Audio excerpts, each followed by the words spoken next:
තෙරුවන් සරණයි ස්වාමීන් වහන්සේ මෙහෙණින් වහන්සේ ආදරණීය දරු දෙරියනි. මූලික පිරිවෙනේ 4 වන ශ්‍රේණියට අදාළ විද්‍යාව පාඩම් මාලාවේ පළමු දෙවන තුන්වන සහ 4 වන පාඩම් මේ වන විට අපි සාකච්ඡා කරලා තියෙනවා. ඉතා සාර්ථකව මේ පාඩම් වල තිබිච්ච විෂය කරුණු සාකච්ඡා කරලා එක් පාඩම අවසානයේ තිබිච්ච අභ්‍යාස වලට අපි ඉතා සාර්ථකව පිළිතුරු ලිව්වා. මූලික පිරිවෙනේ 4 වන ශ්‍රේණියට අදාළ විද්‍යාව පාඩම් මාලාවේ 5 වෙනි විද්‍යාව පාඩම තමයි අපි අද ආරම්භ කරන්නට හදන්නේ. මේ 5 වෙනි විද්‍යාව පාඩම ඉතාමත්ම වැදගත් විෂය කරුණු රාශියක් අන්තර්ගත වන රසායන විද්‍යා පාඩමක්. මේක නම් කරලා තියෙන්නේ රසායනික විපර්යාස. දැන් රසායනික විපර්යාස කිව්වම හරි පුළුල් මාතෘකාවක්. ඒ මාතෘකාව හරි පුළුල්. මොකද රසායනික විපර්යාස ගැන ඇත්තටම හදාරලා ඉවරයක් කරන්න බැරි තරමයි ලෝකේ තියෙන. ඒ තරම් අති විශාල රසායනික විපර්යාස ප්‍රමාණයක් මේ පෘථිවි තලයේ මත සිද්ධ වෙනවා. ඒ නිසා මේක හරි පුළුල් මාතෘකාවක්. නමුත් අපි මේ අපේ 4 වන ශ්‍රේණියේ මේ පාඩමේදී ඒ අතර අපිට වැදගත් වන රසායනික විපර්යාස කිහිපයක් ගැන තමයි කතා කරන්න හදන්නේ.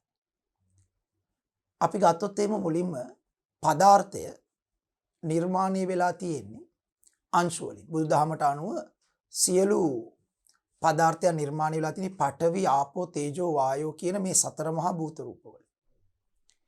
එය විද්‍යාවට අනුව, භෞතික විද්‍යාවට අනුව ගත්තොත් ඝන, ද්‍රව සහ වායු කියන මෙන්න මේ පදාර්ථ වර්ග නැත්නම් පදාර්ථ ව්‍යුහ තුනෙන් තමයි නිර්මාණය වෙලා තියෙන්නේ භෞතික විද්‍යාවට අනුව.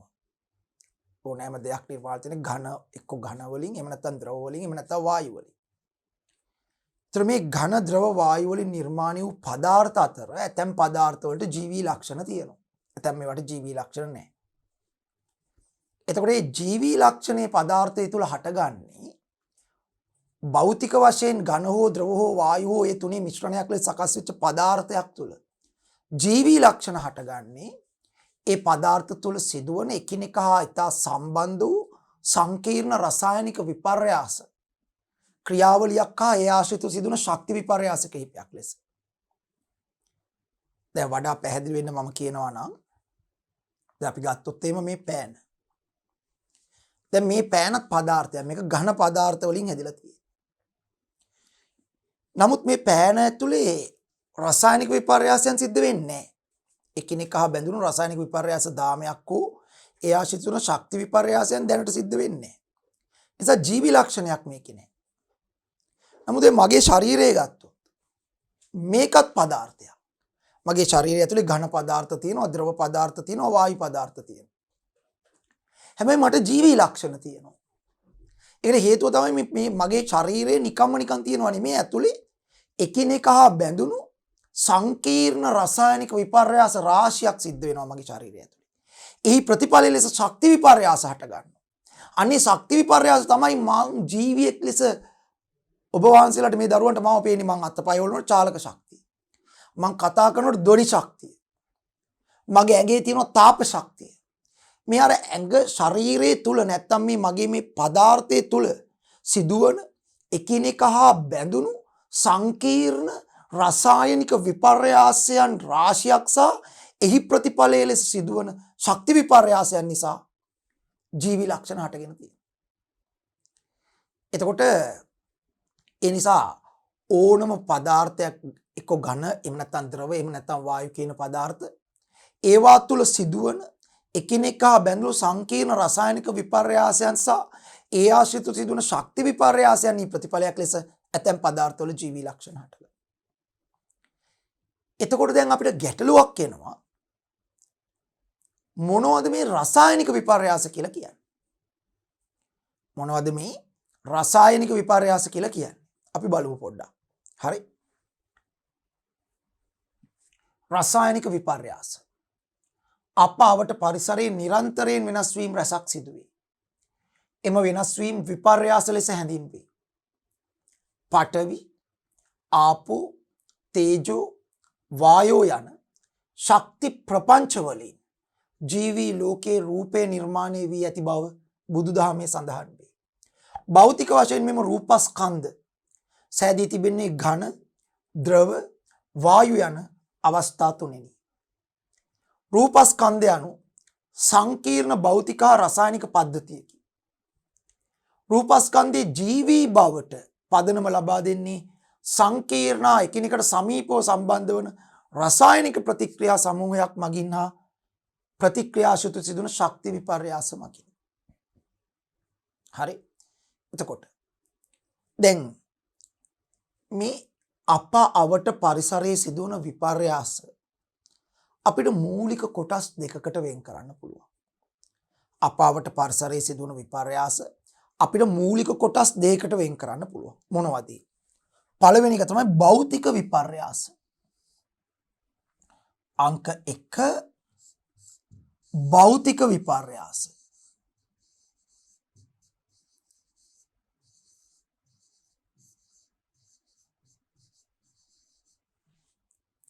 අංක 2 රසායනික විපර්යාස.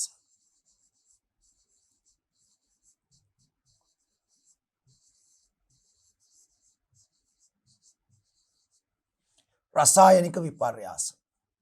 භෞතික විපර්යාස හා රසායනික විපර්යාස කියලා අප අවට පරිසරයේ සිදුවන මේ මහා ගොඩක් වූ විපර්යාස ප්‍රධාන කොටස් දෙකකට වෙන් කරන්න පුළුවන්. භෞතික විපර්යාස, රසායනික විපර්යාස. එතකොට අපි බලමු මේ දෙකේ තියෙන වෙනස මොකක්ද කියලා. දැන් සරල උදාහරණයක් ගමු. කඩදාසියක් කැබලි වලට ඉරණ එක ගැන හිතන්න. දැන් ඔන්න ආරම්භයේ කඩදාසිය තියෙනවා. අපි කඩදාසි දෙකට ඉරනවා. දෙකට ඉරුවම ලැබෙන්නේ කඩදාසි කැබලි දෙකක්මනේ. ඊළඟට ඉරපු කොටස් දෙක නැවත කොටස් දෙකකට ඉරනවා. එතකොට අපිට ලැබෙනවා කොටස් 4ක්. හැබැයි ඒ කොටස් 4ත් කඩදාසිමනේ. වෙනස තියෙන්නේ ප්‍රමාණයෙන් පොඩි වෙලා. ඊළඟට ඒ ලැබුණු කොටසුත් නැවත නැවත ඉරනවා. කුඩා කුඩා කැබලි වලට. දැන් අපි ළඟ කඩදාසිය නැහැ, කඩදාසි කැබලි ගොඩක් තියෙනවා. හැබැයි ආරම්භයේ කඩදාසිය දැනුත් තියෙන්නේ කඩදාසිම තමයි. හැබැයි ස්වභාවය වෙනස් වෙලා. ඉස්සලා තිබුණේ ලොකු කඩදාසිය, දැන් කුඩා කඩදාසි කැබලි ගොඩක්. ඒ කියන්නේ සංයුතියේ වෙනසක් නැහැ. ආරම්භයේ තිබුණේ කඩදාසි, දැන් කුඩා කොටස් ලෙස තියෙන්නේත් කඩදාසි. දෙකම කඩදාසි. ආරම්භයත් කඩදාසි, අවසානයත් කඩදාසි. එතකොට සංයුතියේ වෙනසක් නැහැ. සංයුතියේ වෙනසක් නැහැ. හැබැයි ස්වභාවය වෙනස් වෙලා. කම්පොසිෂන් එකේ වෙනසක් නැහැ. නේචර් එක වෙනස් වෙලා. නේචර් එක වෙනස් වෙලා. සංයුතියේ වෙනසක් නැහැ. ස්වභාවය වෙනස් වෙලා. ඒ වගේම තමයි නව ද්‍රව්‍ය හැදිලත් නැහැ මෙතනදී. අලුත් ද්‍රව්‍යයක් හැදිලත් නැහැ. තිබ්බෙත් කඩදාසිය අන්තිමට තියෙනෙත් කඩදාසිය. අලුත් ද්‍රව්‍ය හැදිලත් නැහැ. අලුත් ද්‍රව්‍ය හැදිලත් නැහැ. එහෙනම් මෙවැනි විපර්යාසයකට කියනවා භෞතික විපර්යාසයක්. කඩදාසියක් කුඩා කොටස්, කඩදාසියක් ඉරීමෙන් කුඩා කොටස් වලට වෙන් කිරීම විපර්යාසයක්. එතන යම් විපර්යාසයක් වුණානේ. කඩදාසිය කුඩා කැබලි වලටපත් වුණා. හැබැයි එහිදී ආරම්භක ද්‍රව්‍යයේ සංයුතිය වෙනස් වුන්නේ නැහැ. ස්වභාවය පමණයි වෙනස් වුනේ. සංයුතිය කියන්නේ මොකද්ද? හැදිලා තියෙන විදිය. දැන් ওই කඩදාසිය හැදිලා තියෙන මොන හරි ක්‍රමයකටනේ. හැබැයි අන්තිමට ඉතුරු වෙච්ච ද්‍රව්‍ය ඒ ස්වභාවයෙන්ම තමයි තියෙන්නේ. ඒ සංයුතියෙන්ම තමයි තියෙන්නේ. ස්වභාවය වෙනස්. ලොකු කඩදාසිය කුඩා කඩදාසි කැබලි බවට පත් වෙනවා. අපි කියනවා යම්කිසි විපර්යාසයකදී එම විපර්යාසයට සහභාගී වන ආරම්භක ද්‍රව්‍යයේ සංයුතිය වෙනස් නොවි ස්වභාවයේ පමණක් වෙනස් වෙමින් සිදුවන විපර්යාසයක් භෞතික විපර්යාසයක්. හරිද? එහෙනම් කඩදාසියක් ඉරීමෙන් කැබලි වලට පත් කිරීම කියන්නේ භෞතික විපර්යාසයක්. ආරම්භක ද්‍රව්‍යයේ සංයුතිය වෙනස් වුන්නේ ආරම්භක ද්‍රව්‍යයේ ස්වභාවය පමණයි වෙනස් වුනේ. ඒ වගේම නව ද්‍රව්‍ය හැදුනෙත් නැහැ. නව ද්‍රව්‍ය හැදුනෙත් නැහැ. කලිනුත් කඩදාසි දැනුත් කඩදාසිම වෙන අලුත් ද්‍රව්‍යයක් හැදුනෙත් නැහැ. අන්න අපි කියනවා භෞතික විපර්යාසය. යම් කිසි විපර්යාසයකදී එම විපර්යාසයට සහභාගී වන ආරම්භක ද්‍රව්‍යයේ සංයුතිය වෙනස් නොවි ස්වභාවය පමණක් වෙනස් වෙමින් සිදුවන විපර්යාසයක් භෞතික විපර්යාසයකි. භෞතික විපර්යාසයකදී නව ද්‍රව්‍ය සෑදීමක් සිද්ධ වෙන්නේ නැහැ. තව උදාහරණයක් ගමු. ලොකු දර කොටයක් පොරවක් පාවිච්චි කරලා කුඩා දර කැබලි වලට කඩනවා. ලොකු දර කොටයක් පොරවක් පාවිච්චි කරලා කුඩා දර කැබලි වලට කඩනවා. කපනවා. දැන් මේකෙදී විපර්යාසයක් නේ. දර කොටය කෑලි වලට පලන එක විපර්යාසයක්. විපර්යාසයක්. දැන් මේකට සහභාගී වන ආරම්භක ද්‍රව්‍ය කවුද? දර කොටය. ඒතර ඒකේ තියෙන්නේ දර කොටය. ලී කොටය. අපි මොකද කරන්නේ? පොරවෙන් ගහලා මේක කෑලි වලට පලනවා. පල්ලා ඔන්න අන්තිමට පොඩි දර කෑලි ටිකක් බවට මේක පත් වෙනවා. එක කොටේ දර කෑලි ගොඩක් බවට පත් වෙනවා. මේකෙදි ස්වභාවය වෙනස් වුණා. ස්වභාවය වෙනස් වුණා. දර කොටේ ස්වභාවය වෙනස් වුණානේ. දර කොටේට වඩා කැබලි කියන්නේ හිම් පෙතින්ම නේචර් එක වෙනස් නේ, ස්වභාවය වෙනස්. හැබැයි සංයුතිය වෙනස් වුණේ. දැන් දර කොටේ තියෙනෙත් ලී, දර කෑලි වල තියෙනෙත් ඒ ලීම තමයි. ලී යම් ක්‍රමයකටද හැදලා තියෙන්නේ ඒ විදිහටම තමයි අරගෙත් තියෙන්නේ. වෙනස තියෙන්නේ ලොකු කොටේ කෑලි වලට වෙන් වෙලා. එච්චරයි. ස්වභාවය වෙනස් වෙලා සංයුතිය වෙනස් නැහැ. මුලිනුත් දර අන්තිමටත් දර. මුලිනුත් ලී අන්තිමටත් ලී. කොටේ තියෙනෙත් ලී, දර කෑලි වල තියෙනෙත් ලී. වෙනසක් වෙලා නැහැ. හැබැයි ස්වභාවය වෙනස්. මේක කොටේ අරක කෑලි. අලුත් ද්‍රව්‍යයක් හැදිලත් නැහැ. නව ද්‍රව්‍යයක් හැදිලත් නැහැ. ආරම්භක ද්‍රව්‍යයේ ස්වභාවය වෙනස් වුණාට සංයුතිය වෙනස් වෙලා නැහැ. නව ද්‍රව්‍ය හැදිලත් නැහැ. දර කොටයක් කැබලි වලට පැලීම කියන්නේ භෞතික විපර්යාසයක්. භෞතික විපර්යාසයක්. නම් භෞතික විපර්යාසය හඳුනා ගන්න තියෙන්නේ එහෙමයි. ආරම්භක ද්‍රව්‍ය වල නම් අවසානයේ තියෙන ස්වභාවය පමණක් වෙනස් වෙලා. ඒක භෞතික විපර්යාසය. අනික තමයි භෞතික විපර්යාස වලදී අලුත් ද්‍රව්‍ය හට ගන්න බෑ. අලුත් ද්‍රව්‍ය හට ගන්න එක භෞතික විපර්යාසයක් නෙවෙයි. අලුතෙන් කලින් නොතිබිච්ච අලුත් ද්‍රව්‍ය හට ගන්න බෑ. තව එකක් බලමු. අපි අයිස් කැට ටිකක් භාජනයකට දාලා යටින් රත් කරනවා. අයිස් කැට ටිකක් භාජනයකට දාලා යටින් රත් කරනවා. දැන් අපි දන්නවා අයිස් හැදලා තියෙන ජලාංශ වලින්. ජලයේ ඝන අවස්ථාව අයිස්. මේක රත් කරනකොට අයිස් කැට දිය වෙලා ද්‍රව ජලයේ බවට පත් වෙනවා. දැන් විපර්යාසයක් නේ. අයිස් දිය වීම විපර්යාසයක්. හරි. රත් කරේ නැතත් නිකන් කාම උෂ්ණත්වයේ තිබ්බත් ඔක දිය වෙනවා. නමුත් අපිට වැඩි ඉක්මනට ටිකක් කරගන්න ඕන. අපි යටින් බන්සන් 10ක් ඇතුළේ රත් කරනවා අයිස් කැට තියෙන භාජනය. එතකොට තාපය ලැබිලා අර අයිස් කැට දිය වෙලා ද්‍රව ජලයේ බවට පත් වෙනවා. දැන් විපර්යාසයක් වුණා, වෙනසක් වුණා. හැබැයි අයිස් වල තිබ්බේ ජලාණු අයිස් වල තියෙන ජලාණු වලින් මේ ද්‍රව ජලයේ තියෙන ජලාණු. ඒතර සංයුතියේ වෙනසක් නැහැ. අයිස් වලත් ජලය, ද්‍රව ජලයේත් ජලය, මුලත් ජලය, අන්තිමටත් ජලය. හැබැයි ස්වභාවය වෙනස් වුණා. මුලින් තිබ්බේ ඝන අයිස්, පස්සේ තියෙන ද්‍රව ජලය. සංයුතිය වෙනස් වුණොත් ස්වභාවය වෙනස් වෙනවා. අනික අලුත් ද්‍රව්‍යයක් හැදිලත් නැහැ. ජලය ඇර වෙන මොනවත් ඔගේ දැන් ඇත්තෙත් නැහැනේ. මුලින් අයිස් දාපු භාජනයේ තිබ්බ අයිස් විතරයි, කියන්නේ ජලය විතරයි. පස්සෙත් දැන් ද්‍රව ජලයේ භාජනය ඇතුලේ තියෙන ජලය විතරයි. අලුත් ද්‍රව්‍යයක් හැදිලත් නැහැ. ස්වභාවය වෙනස් වුණා, සංයුතිය වෙනස් වුණේ. එහෙනම් අයිස් දියවීම භෞතික විපර්යාසයක්. හරි. තවත් එකක්. ඔය වතුර ටිකම භාජනයේ තියෙද්දිම තව රත් කරලා නටවල හුමාලේ ලෙස යවනවා. يعني ද්‍රව ජලයේ තියෙන භාජනය තව දුරටත් දිගටම රත් කරයි යනවා. ඒතර මේකේ උෂ්ණත්වය වැඩි වෙලා එක්තරා අවස්ථාවක බුබුලු දමමින් නටලා හුමාලේ ලෙස පිට වෙනවා. දැන් ඒතර විපර්යාසයක්. ද්‍රව ජලයේ වාෂ්ප වීම. විපර්යාසයක්. ද්‍රව ජලයේ වාෂ්ප වීම. එතකොට ආරම්භක ද්‍රව ජලයේ තිබෙත් ජලය. හුමාලේවත් ජල වාෂ්ප වල තියෙන ජලය. සංයුතිය වෙනසක් නැහැ. හැබැයි ස්වභාවය වෙනස්. මේක ද්‍රව ජලය, අරක ජල වාෂ්ප.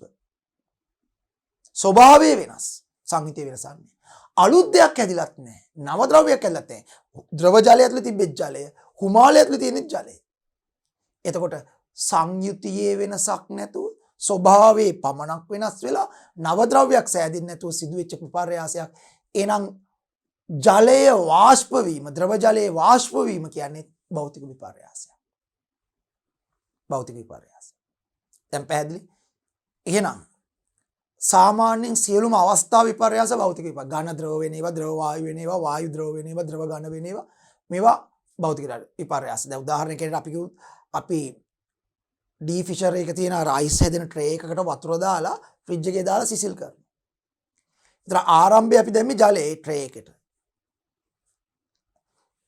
ෆ්‍රිජ් එක ඇතුලේ ඩී ෆිෂර් එක ඇතුලේදී ඕක අධිශීතකරණය ඇතුලේදී මේක සිසිල් වෙනකොට අයිස් බවට පත් වෙනවා. ඒක විපර්යාසයක් වුණා. ද්‍රව ජලය අයිස් වුණා. විපර්යාසයක් වුණා. නමුත් ද්‍රව ජලයේ තිබුණේ ජලය අයිස් ඇතුලේ තියෙන ජලය. සංයුතියේ වෙනසක් නැහැ. අලුත් ද්‍රව්‍යයක් ඇදලත් නැහැ. එකම වෙනස තිබ්බ ද්‍රව ජලයක් ඝන වෙලා විතරයි. අලුත් ද්‍රව්‍යයක් ඇදලත් නැහැ. භෞතික විපර්යාසයක්. එහෙනම් ද්‍රව ජලය අයිස් බවට පත් වීමත් භෞතික විපර්යාසයක්. මෙන්න මේ විදිහට යම් කිසි විපර්යාසයක් සිදුවීමේදී එයට සහභාගී වන ආරම්භක ද්‍රව්‍යයේ සංයුතිය වෙනස් නොවි ස්වභාවයේ පමණක් වෙනස් වන ආකාරයට සිදුවන විපර්යාසයක් අපි කියනවා භෞතික විපර්යාසයක්. භෞතික විපර්යාසයකදී නව ද්‍රව්‍ය සෑදීමක් සිද්ධ වෙන්නේ නැහැ. හරි. හරි. එහෙනම් ඊළඟට බලමු අපි රසායනික විපර්යාසයක් කියන්නේ මොකක්ද? රසායනික විපර්යාස. මොකද මේ රසායනික විපර්යාසයක් කියන්නේ? දැන් අර කඩදාසියේ ඉරුවනේ අපි ආරම්භයේ මුලින්ම ගත්ත උදාහරණෙදී කඩදාසියේ ඉරුව. අපි දැන් ඉරන්නේ නැහැ ඒ කඩදාසිය. ඒ වගේම කඩදාසියක් අරගෙන බන්සන් දැල්ලට අල්ලලා දහනය කරනවා. කඩදාසිය ගත්තා බන්සන් 1000කට අල්ලලා දහනය කරනවා. නැත්තම් බන්සන් 1000කින් වෙන්නේ නැහැ. ගිනි ගොඩකට අල්ලලා මේක දවනවා. ඔන්න දැන් කඩදාසිය දැවෙනවා කහ පාට දැල්ලක් සහිතව දැවෙනවා. දැවිලා අන්තිමට කළු පාටට හුරු අලු පාට අලු මේ කඩදාසි අලු ඉතුරු. දැන් බලන්න මෙතනදී ආරම්භයේ ගත්තේ කඩදාසි. අන්තිමට තියෙන්නේ අලු. කඩදාසි වල සංයුතිය නෙවෙයි අලු වල සංයුතිය. ආරම්භක ද්‍රව්‍ය නෙවෙයි අන්තිමට තියෙන්නේ. කණික කඩදාසිය දැවෙද්දි කළු පාට දුම් පිට වෙනවා. කළු පාට දුම් පිට වෙනවා. අන්තිමට ඉතුරුලා තියෙන කළු පාටට උරු අලු පාට කඩදාසි අලු. දැන් ආරම්භයේ ගත්තේ කඩදාසිය දැන් තියෙන්නේ අලු. කඩදාසිය යනු අලු නෙවෙයිනේ. එහෙම පිටින්ම සංයුතිය වෙනස් වෙලා. සංයුතිය වෙනස් වුණා විතරක් නෙවෙයි ස්වභාවයත් වෙනස් වෙලා. කඩදාසියේ ස්වභාවයද අලු වල ස්වභාවය? නෑනේ. කඩදාසියේ ස්වභාවය නෙවෙයි අලු වල ස්වභාවය. ස්වභාවයත් වෙනස් වෙලා ආරම්භක ද්‍රව්‍යය සංයුතියත් වෙනස් වෙලා ආරම්භක ද්‍රව්‍ය. ඒ විතරක් නම්මද අලු ද්‍රව්‍යකුත් හැදලානේ අලු කියලා. දැන් කලින් අලු තිබුණේ නැහනේ. අපි මේ වැඩේට ආරම්භයේදී දාගත්තේ අලු නෙවෙයි. ඒතරම් කලින් නොතිබිච්ච අලු ද්‍රව්‍යයක් හැදලා අලු කියලා. තව කළු දුමක් කලින් තිබුණේ නැහනේ. එහෙනම් මේ විපර්යාසය වෙන වෙලාව අලු ද්‍රව්‍යකුත් හැදලා පිට වුණා දුම්. අන්න බලන්න මේ විපර්යාසයට අපි කියනවා රසායනික විපර්යාසය. ඇයි? ඒ විපර්යාසය සිද්ධ වෙනකොට එයට සහභාගී වූ ආරම්භක ද්‍රව්‍යයේ සංයුතියත් වෙනස් වුණා, ස්වභාවයත් වෙනස් වුණා, අලුත් ද්‍රව්‍යයක් හැදුණා. එහෙනම් යම්කිසි විපර්යාසයක් සිදුවීමේදී එයට සහභාගී වන ආරම්භක ද්‍රව්‍යයේ ස්වභාවයෙන් මෙන්ම සංයුතියද වෙනස් වෙයිනා. ස්වභාවයෙන් මෙන්ම සංයුතියද වෙනස් වෙමි. නව ද්‍රව්‍ය සෑදෙන ආකාරයට සිදුවන විපර්යාසයක් රසායනික විපර්යාසයකි. යම් කිසි විපර්යාසයක් සිදුවීමේදී එයට සහභාගී වන ආරම්භක ද්‍රව්‍යයේ ස්වභාවයෙන් මෙන්ම සංයුතියද වෙනස් වෙමි. නව ද්‍රව්‍ය සෑදෙන ආකාරයට සිදුවන විපර්යාසයක් රසායනික විපර්යාසයකි. එතකොට කඩදාසියක් දහනය වීම කියන්නේ රසායනික විපර්යාසය. කඩදාසියක් දහනය වීම කියන්නේ රසායනික විපර්යාසය. පැහැදිලි? ඒක රසායනික විපර්යාසය. තවත් උදාහරණයක් ගමු අපි. අපි ගමු ගිනි කූරක් දහනය වීම. දැන් අපි ගිනි කූරක් දහනය කරනවා. මම මේ සරල උදාහරණ ටිකක් ගන්න. ගිනි කූරක් දහනය කරනකොට ගිනි කූර ආරම්භයේ තියෙන ගිනි කූර හිස අර රතු පාටට හුරු දුඹුරු පාට හිසක් තියෙනවා. සමහර කෙනෙක් කළු පාට වෙන්නත් පුළුවන්. හරි සුදු පාට ගිනි කූර. දැන් අපි මේක දැල්ලුවම ශබ්දයක් නගමින් දැවෙනවා. කහ පාටට හුරු දැල්ලක් සහිතව දැවිලා අවසානයේ කළු පාට ගිනි අඟුරු අර ගිනි කූරේ අඟුරු නැත්තම් ගිනි කූර අලු ටික ඉතුරු වෙනවා. ඒතර එතන තත්ත්වය එකම. ආරම්භයේ තිබ්බ ගිනි කූර නෙවෙයි දැන් තියෙන්නේ. ස්වභාවයත් වෙනස් වෙලා. සංයුතියත් වෙනස් වෙලා. ස්වභාවයත් වෙනස් වෙලා සංයුතියත් වෙනස් වෙලා ගිනි කූරේ.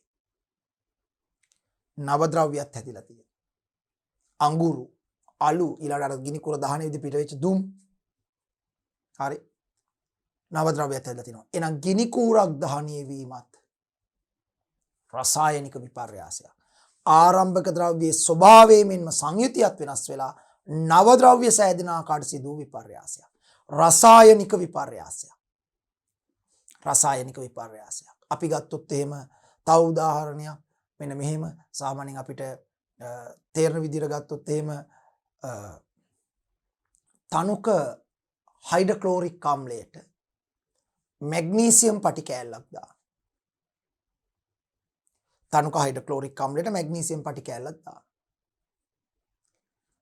දාපු වෙලේ ඉඳන් වේගෙන් වායු බුබුලු පිට වෙන්න පටන් ගන්නවා. වායු බුබුලු පිට වෙනවා. ඒතර කලින් වායු බුබුලු තිබ්බද? නැහැ. දැන් අර මේක දැන් ප්‍රතික්‍රියාව වෙනවා මැග්නීසියම් තනුක හයිඩ්‍රොක්ලෝරික් එක්ක දැම්මට පස්සේ ප්‍රතික්‍රියා කරනවා. ඒ විපර්යාසය තුල තමයි මේ වායු බුබුලු කියන අලුත් ද්‍රව්‍ය හටගන්නේ. ඇත්තටම යන්නේ හයිඩ්‍රජන් වායුව. ඒතර අපි කලින් දැම්මේ නැහැ. අපි දැම්මේ හයිඩ්‍රොක්ලෝරික් ආම්ලයයි මැග්නීසියම් ආරම්භක ද්‍රව්‍ය. නමුත් දැන් අලුතෙන් හයිඩ්‍රජන් වායුව හැදලා බුබුලු වලට පිට වෙනවා. නව ද්‍රව්‍ය සෑදෙන. එහෙනම් අනිවාර්යෙන් රසායනික විපර්යාසය. අනික මැග්නීසියම් පටි කෑල්ල එන්න ෂය වෙලා නොපෙනී යනවා. ඒක නැති වෙලා යනවා. මැග්නීසියම් ක්ලෝරයිඩ් කියලා අලුත් ද්‍රව්‍යකුත් ඕක ඇතුලේ හැදෙනවා. නමුත් ඒක පේන්නේ නැහැ. මොකද අර ද්‍රාවණය දිය වෙන නිසා. නමුත් ඒකත් හැදෙනවා. ඒතර ස්වභාවයත් වෙනස් වෙලා සංයුතියත් වෙනස් වෙලා අලුත් ද්‍රව්‍යයක් හැදෙලා. රසායනික විපර්යාස. එහෙනම් ඔබ වහන්සේලාට පේනවා මේ දරුවන්ට පේනවා යම් කිසි විපර්යාසයක් සිද්ධ වෙනකොට ඒ විපර්යාසයට සහභාගී වන ආරම්භක ද්‍රව්‍යයේ ස්වභාවයෙන්ම සංයුතියද වෙනස් වෙමින් නව ද්‍රව්‍ය සෑදෙන ආකාරයට සිදුවන විපර්යාසයකට අපි කියනවා රසායනික විපර්යාසයක්. හැබැයි යම් කිසි විපර්යාසයක් සිදුවීමේදී එයට සහභාගී වන ආරම්භක ද්‍රව්‍යයේ සංයුතිය වෙනස් නොවි ස්වභාවයේ පමණක් වෙනස් වෙමින් සිදුවන විපර්යාසයකට අපි කියනවා භෞතික විපර්යාසයක්. භෞතික විපර්යාසයකදී නව ද්‍රව්‍ය සෑදීමක් සිද්ධ වෙන්නේ නැහැ. right. එහෙමනම් මේ බලමු. භෞතික විපර්යාස සහ රසායනික විපර්යාස. විපර්යාසයක් යනු වෙනස් වීමකි. එවැනි විපර්යාස ආකාර දැක්වෙන රූපය පිළිබඳව ඔබේ අවධානය යොමු කරන්න. මෙම විපර්යාස දෙක අතර වෙනස ඔබට හඳුනාගත හැකිද? මේ තියෙන්නේ කඩදාසියක් කතුරකින් කෑලි වලට කපන එක. ඒතර මේක භෞතික විපර්යාසයක් කියලා අපි කතා කරා. මොකද කපන්න කලනුත් තියෙන්නේ කඩදාසිය, කැපුවට පස්සේ ඉතුරු වෙන්නේත් කඩදාසිය. ස්වභාවය වෙනස් වුණා. මුලින් ලොකු කඩදාසිය, පස්සේ කඩදාසි කැබලි. හැබැයි සංයුතිය වෙනස් වුණේ නැහැ. ආරම්භෙත් කඩදාසිය, අවසානෙත් කඩදාසිය. අලුත් ද්‍රව්‍යයක් හැදුනෙත් නැහැ. භෞතික විපර්යාසයක්. මෙතන තියෙන ඉටිපන්දමක් ආධාරයෙන් කඩදාසිය ගිනි දැල්වනවා. එතකොට අවසානයේ හැදෙන්නේ අලු. ආරම්භයේ තියෙන කඩදාසිය, අන්තිමට තියෙන අලු. ආරම්භක ද්‍රව්‍යයේ ස්වභාවයත් වෙනස්, සංයුතියත් වෙනස්. අලුත් ද්‍රව්‍යකුත් හැදෙනවා. අලු කියලා අලුත් ද්‍රව්‍යයක් හැදෙනවා. තව දුම් මෙහෙම පිට වෙනවා. එහෙනම් මේක රසායනික විපර්යාසයක්.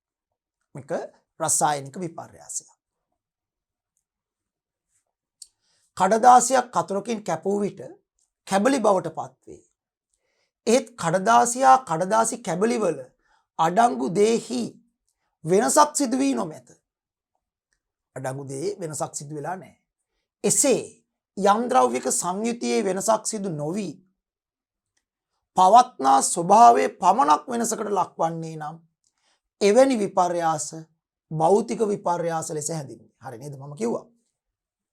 එසේ යම් ද්‍රව්‍යක සංයුතියෙහි වෙනසක් සිදු නොවි පවත්නා ස්වභාවයේ පමණක් වෙනසකට ලක්වන්නේ නම් එවැනි විපර්යාස භෞතික විපර්යාස ලෙස හැඳින්වේ. අන්න භෞතික විපර්යාසය. යම් ද්‍රව්‍යයේ සංයුතියේ වෙනසක් නොවි පවත්නා ස්වභාවයේ පමණක් වෙනසකට ලක්වන්නේ නම් එවැනි විපර්යාස භෞතික විපර්යාස ලෙස හැඳින්වේ. පැහැදිලි? විපර්යාසයට සහභාගී වන ආරම්භක ද්‍රව්‍යයේ සංයුතිය වෙනස් නොවි ස්වභාවයේ පමණක් වෙනස් වෙමින් සිදුවන විපර්යාස භෞතික විපර්යාස. භෞතික විපර්යාසවලදී නව ද්‍රව්‍ය සෑදීමක් සිද්ධ වෙන්නේ නැහැ. ඒක විශේෂයෙන්ම තේරුම් ගන්න ඕනේ. නව ද්‍රව්‍ය සෑදෙනවා නම් ඒ භෞතික විපර්යාසයකුත් නෙමෙයි. නේද? ඒක රසායනික විපර්යාසය. කඩදාසිය ගිනි දැල්වූ විට ඉතිරි වන එක් ඵලයක් වන්නේ අලුය. කඩදාසි සහ අලු වල සංයුතිය වෙනස්ය. එනම් මෙහිදී නව ද්‍රව්‍යයක් සෑදී ඇත. යම් ද්‍රව්‍යක සංයුතියේ වෙනසක් සිදු වී නව ද්‍රව්‍ය සෑදෙන විපර්යාස රසායනික විපර්යාසය ලෙස හැඳින්වේ. හරි. කඩදාසියේ ගිනි දැල්වූ විට ඉතිරි වෙන්නේ එක් ඵලයක් වන්නේ අලු. තව අර දුම් යනවනේ ඒවා ඉතුරු වෙන්නේ නැහැනේ පිට වෙලා යනවනේ. ඒවත් ඵල තමයි. හරි. කඩදාසි සහ අලු වල සංයුතිය වෙනස්. ස්වභාවයත් වෙනස් සංයුතියත් වෙනස්. අනිවාර්යෙන් කඩදාසි වල අලු වල ස්වභාවයත් වෙනස්. නේචර් එකත් වෙනස්. කම්පොසිෂන් එකත් වෙනස්. සංයුතියත් වෙනස්. එනම් මෙහිදී නව ද්‍රව්‍ය සෑදී ඇත. අලු ද්‍රව්‍ය හැදිලා. යම් ද්‍රව්‍යක සංයුතිය වෙනසක් සිදු වී නව ද්‍රව්‍ය සෑදෙන විපර්යාස රසායනික විපර්යාස ලෙස හැඳින්වේ. හරි. දැන් අපි ලස්සනට කිව්වොත් යම් කිසි විපර්යාසයකට සහභාගී වන ආරම්භක ද්‍රව්‍යයේ ස්වභාවයෙන් මෙන්ම සංයුතියද වෙනස් වෙමින් නව ද්‍රව්‍ය සෑදෙන ආකාරයට සිදුවන විපර්යාසයක් රසායනික විපර්යාසයක් කියලා අපි හඳුන්වනවා. යන විපර්යාස වර්ග දෙකයි භෞතික විපර්යාස සහ රසායනික විපර්යාස. සමාන දර කැබලි දෙකක් ගෙන එකක් පොරවක් ආධාරයෙන් කැබලි කළ විට භෞතික විපර්යාසයට පමණක් ලක්වන බවත් දර කැබල්ල ගිනි දැල්වූ විට රසායනික විපර්යාසයකට ලක්වන බවත් අවබෝධ කරගත හැකි වුණා. ඇත මම කිව්වේ ලොකු දර කොටයක් අරගෙන කෑලි වලට පලනවා. ආරම්භයේ කොටේ අන්තිමට දර කෑලි. හැබැයි ආරම්භයක් දර අවසානයක් දර. සංයුතිය වෙනසක් නැහැ. හැබැයි ස්වභාවය වෙනස්. මුලින් දර කොටේ ඊට පස්සේ දර කෑලි ස්වභාවය වෙනස්. අලුත් ද්‍රව්‍යයක් හැදිලත් නැහැ. එහෙනම් මේක භෞතික විපර්යාසයක්. ඒ දර කොටේ අරන් ගිනි දැල්වනවා පලන්නේ නැතුව. එතකොට ඉතුරු වෙන්නේ දර අඟුරු. තව දුම්මේම පිට වෙනවා. එතකොට ආරම්භයේ දර අන්තිමට අඟුරු ස්වභාවයත් වෙනස් සංයුතියත් වෙනස්. දුම් වගේ නව ද්‍රව්‍යයක් හැදිලා තියෙනවා. එහෙනම් මේක ස්වභාවයෙන් මෙන්ම සංයුතියද වෙනස් වෙමින් නව ද්‍රව්‍ය ආකාරයට සිදුවන විපර්යාසයක්. දර කොටේ දැවීම යනු රසායනික විපර්යාසයක්. හැබැයි ඒතර දැන් වර්ධවා තේරුම් ගන්න එපා දැවෙන ඒවා විතරමයි රසායනික විපර්යාස කියලා. ඕනම ගිනි ගැනීමකදී සිද්ධ වෙන රසායනික විපර්යාසයක් ගිනි ගැනීමකදී රත් කිරීමකදී නෙමෙයි. දැන් භාජනයට වතුර ටිකක් දාලා වතුර රත් කරලා උමාලය කරන එක භෞතික විපර්යාසයක්. මේ ගින්නක් ඇති වෙනවා දැල්ලක් සහිතව ගිනි ගන්නවා නම් රසායනික විපර්යාසයක් වෙනවා. හැබැයි ගිනි ගන්න එක විතරක්ම නෙමෙයි රසායනික විපර්යාස. දැන් තනුක හයිඩ්‍රොක්ලෝරික් අම්ලයට මැග්නීසියම් පටිය දාපිලා ගිනි ගත්තේ නැහැ. ඒතරත් රසායනික විපර්යාසයක් වුණා. හයිඩ්‍රජන් වායුව පිට වුණානේ. අලුත් ද්‍රව්‍යයක් ලෙස මැග්නීසියම් ක්ලෝරයිඩ් ඇතුණානේ. ස්වභාවයත් වෙනස් වුණා සංයුතියත් වෙනස් වුණා ආරම්භක ද්‍රව්‍ය. ඒකත් රසායනික විපර්යාස. ද්‍රව්‍ය බලන්න ඕනේ. ඉස්සලා බලන්න අලුත් ද්‍රව්‍යයක් හැදෙනවද නැත්ද? නැත්තම් භෞතික හැදෙනවා රසායනික විපර්යාස. ඊළඟ බලන්න මේ ආරම්භක ද්‍රව්‍යයට වඩා අවසාන ඉතුරු ද්‍රව්‍යයේ සංයුතිය වෙනස් වෙලාද නැද්ද? සංයුතිය වෙනස් වෙලා නම් රසායනික විපර්යාසයක් වෙනස් වෙලා නැත්නම් භෞතික විපර්යාස. මොකද ස්වභාවය කොහොමද දෙකේදීම වෙනස් වෙනවා. පැහැදිලි? හරි. පැවරුම පහත දැක්වෙන්නේ විපර්යාස කිහිපයකි.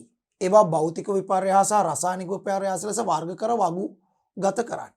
ඒ කියන්නේ අපි මේක වගුවක වර්ග කරන්න ඕනේ භෞතික විපර්යාස සහ රසායනික විපර්යාස කියලා. එතකොට අපිට දීලා තියෙනවා ලුණු කුඩු තේ හැන්දක පමණ ප්‍රමාණයක් ගෙන ජලයේ දිය කිරීම, කපුරු පෙත්තක් දහනය කිරීම, මැග්නීසියම් ලෝහ පටියක් දහනය කිරීම, අයිස් කැටයක් ජලයේ බවට පත්වීම, පහනක් භාවිතයෙන් පොල් තෙල් දහනය කිරීම, උදුනක තබා කේක් පිලිස්සීම. එතකොට අපි මේක වෙන් කරමු භෞතික විපර්යාස සහ රසායනික විපර්යාස කියලා. භෞතික විපර්යාස සහ රසායනික විපර්යාස. හරි. එතකොට අපිට මෙහෙම වගුවක් ගන්න පුළුවන්.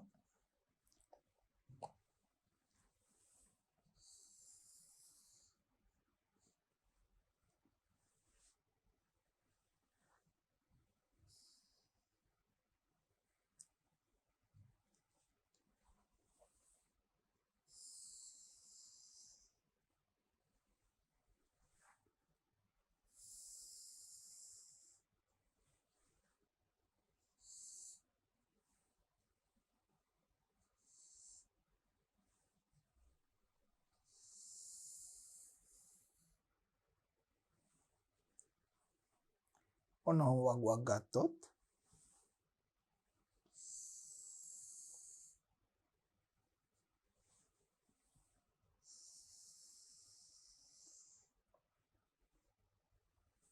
ඔන්න දෙපැත්තට බෙදුවා. එදලා අපි මේ පැත්තේ ලියා ගන්නවා භෞතික විපර්යාස.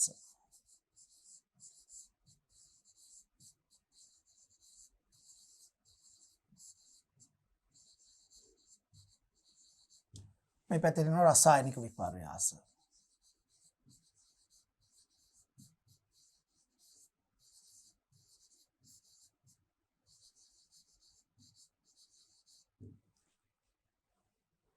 දැන් පළවෙනි කේදී ලුණු කුඩු තේ හැන්දක පමණ ප්‍රමාණයක් ගෙන ජලයේ දිය කිරීම. හිතමු අපි ලුණු කුඩු තේ හැන්දක් අරන් වතුරේ දිය කරනකොට. හරි. ලුණු කුඩු ජලයේ දියවීම භෞතික විපර්යාසයක්ද රසායනික විපර්යාසයක්ද? හරි. දැන් කල්පනා කරන්න. ඒතර දැන් ආරම්භක ද්‍රව්‍ය දෙක මොනවද? ලුණු කුඩුයි ජලයයි. විපර්යාස සහභාගී වන ආරම්භක ද්‍රව්‍ය. ඔන්න දැන් ජලයේ ලුණු කුඩු තේ හැඳ දිය කරනවා. දිය කරාම අපිට අවසානයේ ලැබෙන ලුණු ජලීය ද්‍රාවණය. ඉතින් ඒකේ අලුත් ද්‍රව්‍යයක් හැදිලා තියෙනවද? නෑනේ. කලිනුත් තිබ්බේ ලුණු. දැනුත් තියෙන්නේ ලුණු. කලිනුත් තිබ්බේ ජලය. දැනුත් අරගේ ජලයයි තියෙන්නේ. ඇත්තටම ආරම්භයේ තිබ්බෙත් ලුණුයි ජලයයි. අන්තිමට ලුණු ජලීය ද්‍රාවණයේ තියෙන්නේ ලුණුයි ජලයයි. නව ද්‍රව්‍යයක් හැදිලා නෑ. හැබැයි ස්වභාවය වෙනස් වෙලා. මුලින් තිබේ ලුණු කුඩු ඝන අවස්ථාවේ ද්‍රව ජලය දැන් දෙකම ද්‍රව අවස්ථාවේ ජලීය ද්‍රාවණය. නේචර් එක වෙනස්. ස්වභාවය වෙනස්. නමුත් සංයුති වෙනසක් නැහැ. අනික දැන් ලුණු කියන්නේ සෝඩියම් ක්ලෝරයිඩ්. ජලය කියන්නේ H2O. දැන් මේ ද්‍රාවණය ඇතුලේ තියෙන ලුණුත් සෝඩියම් ක්ලෝරයිඩ්. ජලය H2O. H2O ඒ සෝඩියම් ක්ලෝරයිඩ් විදියෙන්නේ. ඒතර සංයුතියේ කම්පොසිෂන් එක වෙනස් වෙලා නැහැ. හැබැයි ස්වභාවය වෙනස් වෙලා ඉස්සලා ඝන තිබිච්ච ඒවා දැන් ද්‍රව වෙලා. හැබැයි නව ද්‍රව්‍ය ඇදිලත් නැහැ. එහෙනම් මේක භෞතික විපර්යාසයක්. මේක මොන විපර්යාසයක්ද? භෞතික විපර්යාසයක්. එහෙනම් ලුණු කුඩු තේ හැන්ද ජලයේ දිය කිරීම භෞතික විපර්යාසයක්. එහෙනම් හරි. මම කෙටියෙන් ලියන ලුණු ජලයේ දිය කිරීම. ඒක භෞතික විපර්යාස පැත්තට වැටෙන්නේ. ඊළඟ එක බලමු. ඊළඟ එක අපිට කියන්නේ කපුරු පෙත්තක් දහනය කිරීම. කපුරු පෙත්තක් දහනය කරන එක. ඒතර ආරම්භයේ තියෙන සුදු පාටට හුරු කපුරු පෙත්ත. ඝන අවස්ථාවේ. හැබැයි දැන් මේක දහනය කරනවා. දැල්ලක් සහිතව කහ පාට දැල්ලක් සහිතව දැවෙද්දි කළු පාට දුම් පිට වෙනවා. කලින් දුම් කියලා જાතියක් තිබුණාද? නැහැ. එහෙනම් නව ද්‍රව්‍ය හැදෙනවා. අන්තිමට මුකුත් ඉතුරු වෙන්නේ නැහැ. මේ කපුරු පෙත්තේ අලු කියලා જાතියක් ඉතුරු වෙන්නේ නැහැ. දුම් පිට වෙනවා. අපිට කපුරු දහනය වෙනකොට සුවඳකුත් පොඩි එනවා. ඒ කියන්නේ වාෂ්පයක් යනවා. හරි. අවසානයේ කපුරු පෙත්තන නැති වෙලා යනවා. ඒතර ආරම්භක ද්‍රව්‍යයේ ස්වභාවයත් වෙනස් වෙලා සංයුතියත් කළු පාට දුම් පිටු. සංයුතියත් වෙනස් වෙලා අලුත් ද්‍රව්‍ය ඇදලා තියෙනවා දුම් කියලා. කලින් දුම් තිබුණේ නැහැ. කලින් තිබ්බේ කපුරු. දැන් ඒක නැත්තරම නැති වෙලා. හරි. දුම් නැමැති අලුත් ද්‍රව්‍ය හැදිලා තියෙනවා. ඒතර නව ද්‍රව්‍ය හැදිලා තියෙනවා සංයුති වෙනස් වෙලා ස්වභාවය වෙනස් වෙනවා. මොකද කපුරු වල සංයුතිය නෙමෙයි දුම් වල සංයුතිය. දැන් දුම්නේ ගියේ මේක ඉතුරු වෙන්නේ නැහැ නේ මොකුත් කපුරු වල අන්තිමට. ඒක කපුරු දුම් වුණා වගේ වැඩක් නෙමෙයි ඒක. කපුරු දහණය වෙද්දි. ඒතර කපුරු වල සංයුතිය නෙමෙයි අර කළු පාට දුම් වල සංයුතිය. වෙනස්. සංයුති වෙනස් වෙලා ස්වභාව වෙනස් වෙලා අලුත් ද්‍රව්‍ය හැදිලා රසායනික විපර්යාසයක්. එහෙනම් කපුරු පෙත්තක් දහනය කිරීම රසායනික විපර්යාසයක්.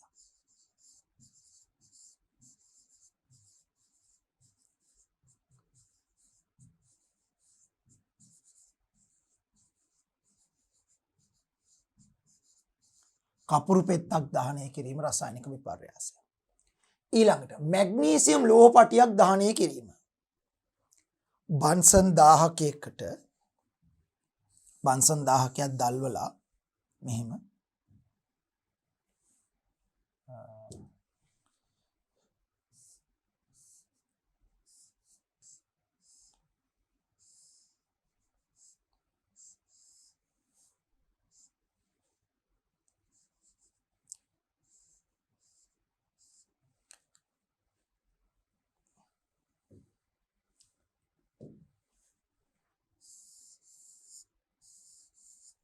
බන්සන් 1000ක දල්වලා මැග්නීසියම් පටියක් පිරිසිදු මැග්නීසියම් පටියක් අරගෙන මේ බන්සන් දැල්ලට අල්ලන්න. දෙහි අඬුවකින් අල්ලලා මෙහෙම අල්ලන්න පුළුවන්. අල්ලලා ටිකක් වෙලා යනකොට වැඩි ගොඩාක් වෙලා නෙමෙයි සාමාන්‍ය තත්පර කිහිපයක් යනකොට දීප්තිමත් සුදු දැල්ලක් සහිතව දැවෙනවා. දීප්තිමත් සුදු දැල්ල දැන් මේක සුදු පාටින් අපිට අඳින්න බැරි නිසා මම වෙන පාටක් තෝරගන්න. දීප්තිමත් සුදු දැල්ලක් සහිතව දැවෙනවා මැග්නීසියම් පටිය. සුදු දැල්ලක් සහිතව දැවෙන තත්පර කිහිපයක් යන්නේ දැවිලි ඉවර වෙනවා. අර ගිනි කූරක් පත් වෙනවා වගේ ඉක්මනට දීප්තිමත් සුදු දැල්ලක් සහිතව දැවි අවසානයේ සුදු කුඩක් හදනවා. ඒ සුදු කුඩ තමයි මැග්නීසියම් ඔක්සයිඩ්. එතකොට බලන්න ආරම්භයේ තිබුණේ මැග්නීසියම් පටිය රිදී පාටට දිලිසෙන මැග්නීසියම් පටිය. ප්‍රතික්‍රියාවට නැත්නම් විපර්යාසයට සහභාගී වන ආරම්භක ද්‍රව්‍ය. රිදී පාටට තියෙන මැග්නීසියම් පටිය. හැබැයි අවසාන ඉතුරු වෙන්නේ සුදු පාට කුඩක්.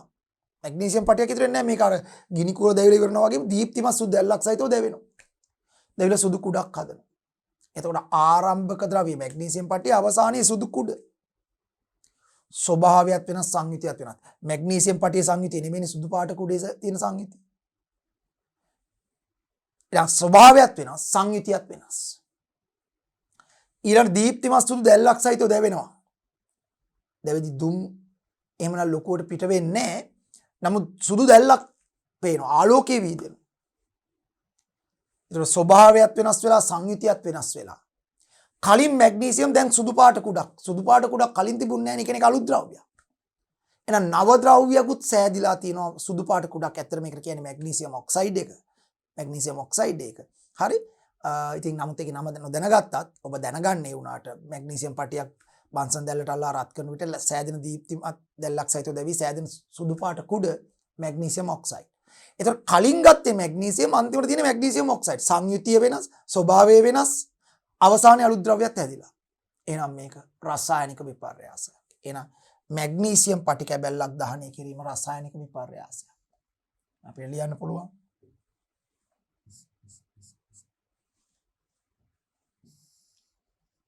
මැග්නීසියම් ලෝහ පටියක් දහනය කිරීම කියන එක රසායනික විපර්යාසයක්.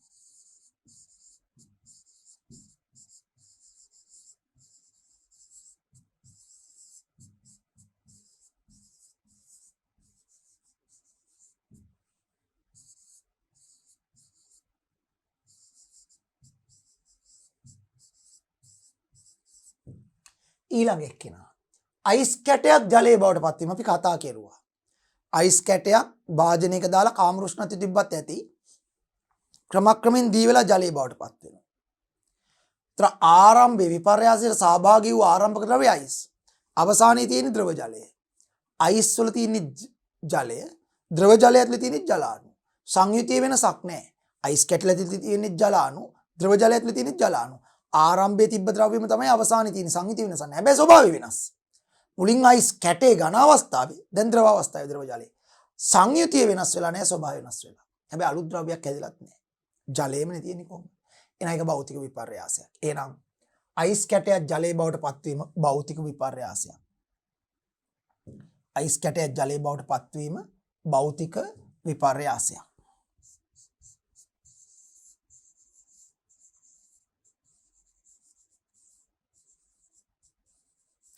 පිටින් අයිස් කැටයක් දියවීම කියලා කෙටියෙන් දියවීම භෞතික විපර්යාසයක්.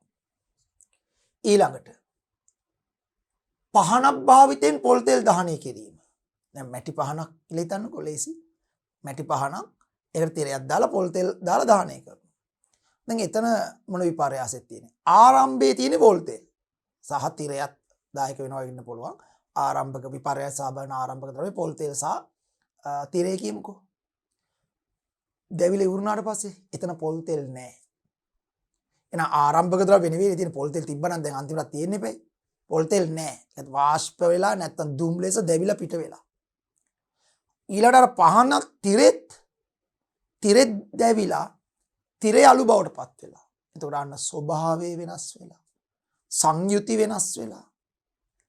අලුද්‍රව්‍ය ඇදිලා පහන් තිරේ වෙනකොට එතන තියෙන තිරේ අලු තිරේ අඟුරු එතකොට දැවිලා පොල් තෙල් ටික දැවිලා දුම් ලෙස පිට වෙලා දුම් කියන්නේ අලුද්‍රව්‍ය නව ද්‍රව්‍ය හැදිලා ආරම්භක ද්‍රව්‍ය ස්වභාවය වෙනස් වෙලා සංයුති වෙනස් වෙලා නව ද්‍රව්‍ය හැදිලා එහෙනම් මේක රසායනික විපර්යාසයක්. එහෙනම් පහනක් භාවිතෙන් පොල් තෙල් දහනය කිරීම රසායනික විපර්යාසයක්.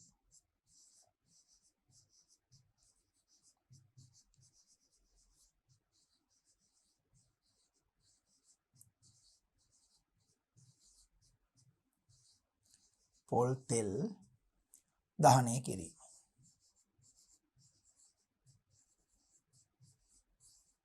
එක රසායනික විපර්යාසය. ඊළඟට උදුනක තබා කේක් පිලිස්සීම. අනු උදුනක දාලා කේක් පුළුස්සනවා. එතකොට පොඩ්ඩක් කල්පනා කරන්න පුළුස්සන්න කලින් කේක් මිශ්‍රණය. පිටි තියෙනවා. බටර් තියෙනවා. මාගරින් තියෙනවා. සීනි තියෙනවා. ඔය හත සහ බේකින් පවුඩර්. ඔය හතර මිශ්‍රණයක් තමයි සාමාන්‍යයෙන් කේක් කියලා කියන්නේ. හරි. පිටි, පම් පිටි, සීනි, බටර්, බිත්තර තව තියෙනවා. බිත්තර. පිටි තියෙනවා.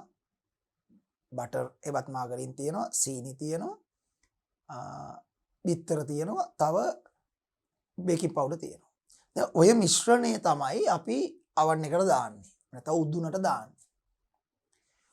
උදුනට දැම්මම මේකේ ස්වභාවය වෙනස් වෙනවා. අපි දාන්නේ දියර තත්ත්වේ. දියරයක් නේ ඒක අර්ධ ඝන උකු නිකන් පාප්ප වගේ දියරයක්. හැබැයි අපි බේක් කරලා ගත්තට පස්සේ පුරුසලා ගත්තට පස්සේ මේක ඝන. හරි. හයියම ඝන නෙවෙයි නමුත් ඝන. ඒ ස්වභාවය වෙනස් වෙලා ආරම්භක ද්‍රව්‍යයට වඩා අවසාන. නමුත් සංයුතිය වෙනස් වෙලා නැහැ. ඒ කියන්නේ මුලින් තිබ්බ රසට වඩා දැන් රස වෙනස් වෙලාද? නෑ කේක් රස එකම. ඒ කියන්නේ සීනියේ ප්‍රමාණය. හරි. එතකොට පාම් පිටිත් ඕකේ තියෙනවා. ඕකේ බටරුත් ඒ විදිහට තියෙනවා. බිත්තරක් තියෙනවා. අර වෙනස තියෙන්නේ ඒවා දැවිලා පොඩ්ඩක්. හැබැයි ජලය ටික ඉවත් වෙලා ගිහිල්ලා ඒක වේලිලා වගේ තත්ත්වයකටපත් වෙලා. ඒතර ආරම්භක ද්‍රව්‍යයේ ස්වභාවය වෙනස් වුණාට සංයුති වෙනසක් වෙලා නැහැ. බේක් කරන්න කලින් තිබ්බේ බටරුයි සීනි බිත්තරයි පාම් පිටි බේකින් පවුඩරයි දැන් බේක් කරලා ගත්තට පස්සේ තියෙන ටික. නමුත් ස්වභාවය වෙනස්. කලින් අර පාප්ප වගේ තියෙන එක දැන් කේක් බවට පත් වෙලා. නමුත් අලුද්‍රව්‍යයක් හැදිලා නැහැ.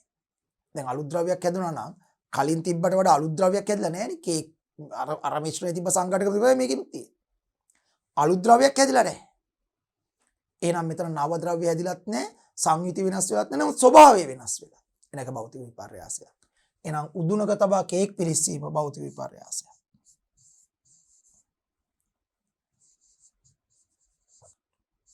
උඳුනක තබා කේක් පිලිස්සීම.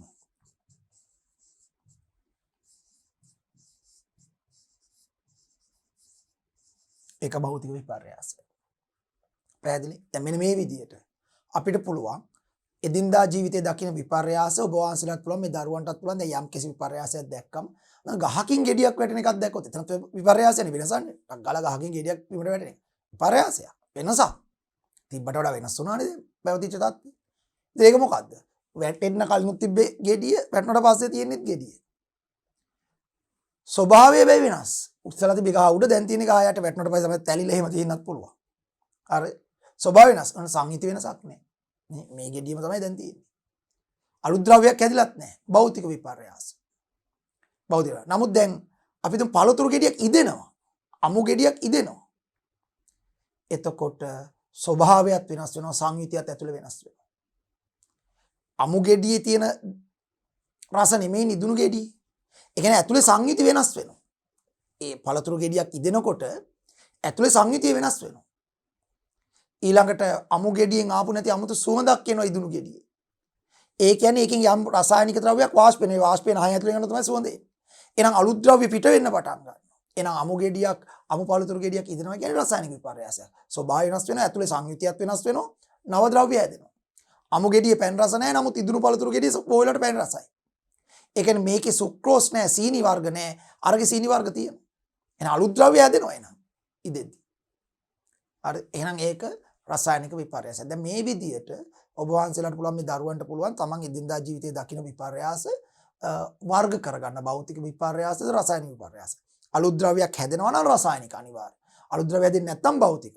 ස්වභාවය වෙනස් වෙනා විතරක් සංයුතිය වෙනස් නොවී තියෙනවා නම් භෞතික. හැබැයි සංයුතියත් වෙනස් වෙනවා නම් රසායනික විපර්යාසය. අන්න ඒ විදිහට වෙන් කරගන්නට පුළුවන්. එහෙනම් විපර්යාස ප්‍රධාන කොටස් දෙකයි භෞතික විපර්යාස සහ රසායනික විපර්යාස. හොඳයි. හරි.